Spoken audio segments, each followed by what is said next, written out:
My people, welcome back to the channel. Welcome to Batala FC. We are within. Shout out for tuning in, guys, on a blessed Thursday afternoon. Your boy is back in the stool to break down what we haven't done in quite some time. The pitch is ready. You get me? Let's see how Chelsea can make maximum profit. We're being slandered for how much we're spending, but Todd Boehly, who we owe an apology, we will apologize. I just want to share my thoughts on something outside of today's discussion, and that's the Isak boom of the day. Alexander Isak handing in a transfer request to Newcastle United at this time, at this point of the transfer window, I think is not right. Is not make sure. Undoubtedly one of the best Premier League strikers right now, even one of the best strikers in the world. Maybe he's in the top 10 of sorts. But the timing of this announcement, of this request, it's off for me, offline. It's not good. Firstly, he's throwing Eddie Howe under the bus. He knows Liverpool are his best suitors, but they've signed Hugo Ekitike. He delayed this request. If he felt he wanted to leave Newcastle, I believe he could have done it even before the Club World Cup. You know, he could have done it much earlier so as to give Newcastle time to venture out, find him an option, find him a way out. If I were Newcastle right now and I was discussing this with my brother-in-law, I would phase him out. I think he should be phased out. You know, give him the Aubameyang treatment at Arsenal that Arteta gave Aubameyang, because this is unfair on Newcastle.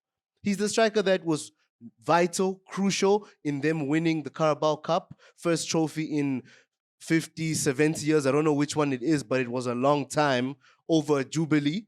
And here he is doing this. These are just my thoughts, guys. Let me know yours. You get me? Let's break it down. But let's jump into today's segment. And before we even mention players, profits, valuations, Todd Boehly, we owe you an apology as Chelsea fans. I'm being serious. Yeah, we might as well all drop it in the comments, guys. Sorry, Todd. Sorry, Clear Lake. Sorry, Blue Co. Blue Co might not be the best in terms of how the Strasbourg fans look at them, how the Sporting Lisbon fans might be looking at them because they're trying to acquire Sporting. But from a Chelsea fan's perspective, the model is taking shape and it's making sense. And today we'll highlight why. So as much as we spend 2 billion, is it 3 billion? We spend billions on billions. You get me?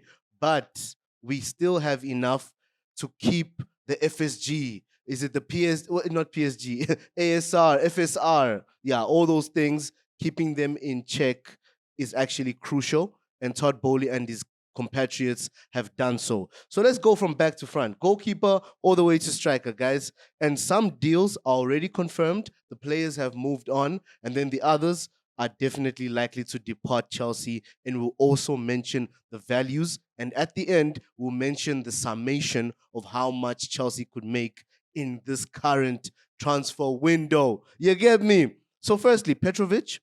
And we'll mention everything in dollar value, guys, because, you know, as Africans, we deal with the dollar more than anything. I converted, of course, from euros, some from the British pound, but we'll deal in US dollars.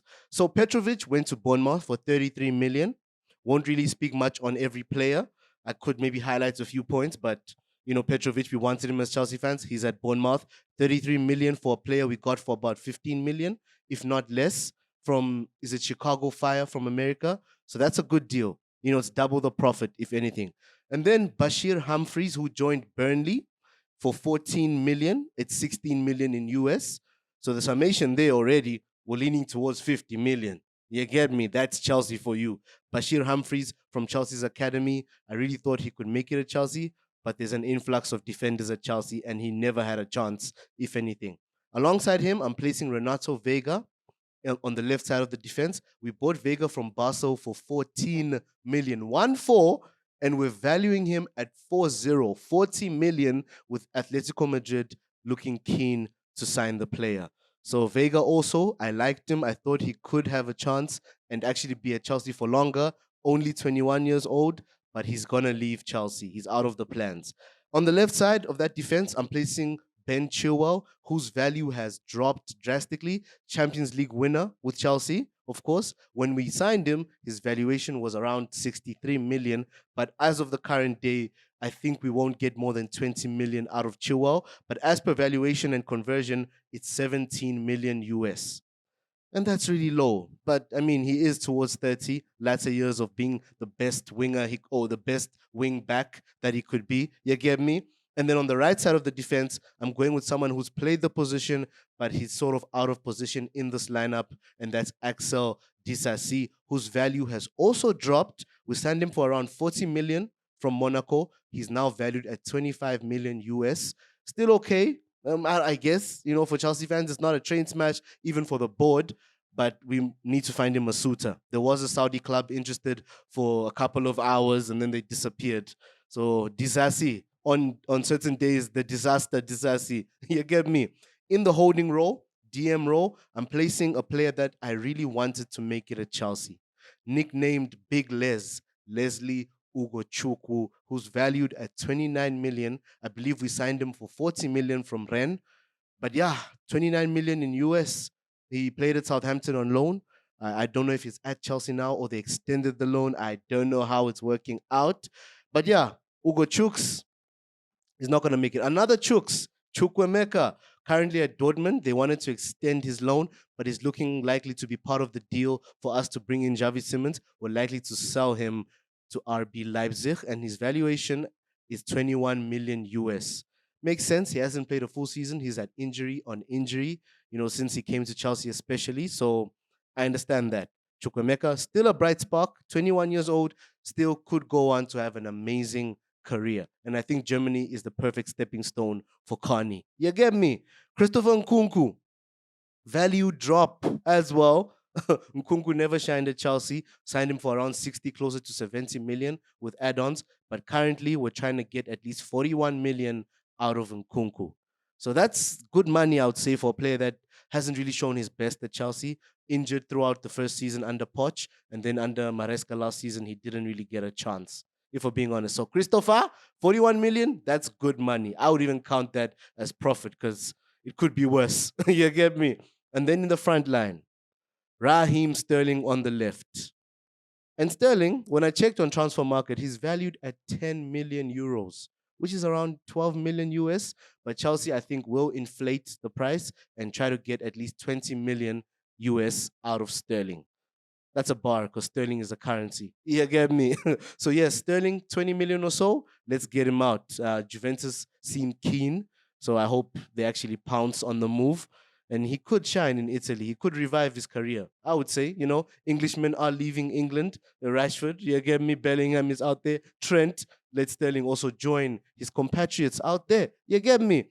One that's confirmed on the right wing, Noni Madueke, joined the Arsenal for 52 million pounds, if I'm correct, which is 70 million US. When you put it in US, wow, you get me? And Todd Boehly and his friends are Americans, so they look at the US value.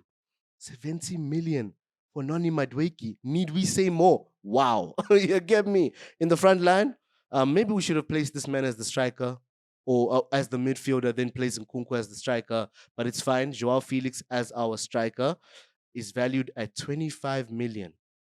19-year-old Joao Felix went for over 100 million to Atletico Madrid. Currently, a quarter of that value is his current. Oh my gosh, Joao Felix. And funny enough, Benfica are looking keen to bring him back home. Maybe he should have never left, if we're being honest. Maybe he should have stayed at home in Portugal and his career would have went on the correct trajectory. But then, yeah, Joao Felix. So the summation of all this in dollar value is 339 million, which Chelsea could make in this window, guys. If we're converting that in pounds, British pound, that's 250 million. In euros, it's 288 million. Chelsea Football Club. We'll leave it at that, guys. They have to give us the respect we deserve. Todd Boehly, sorry, but thank you. Blessings, my people.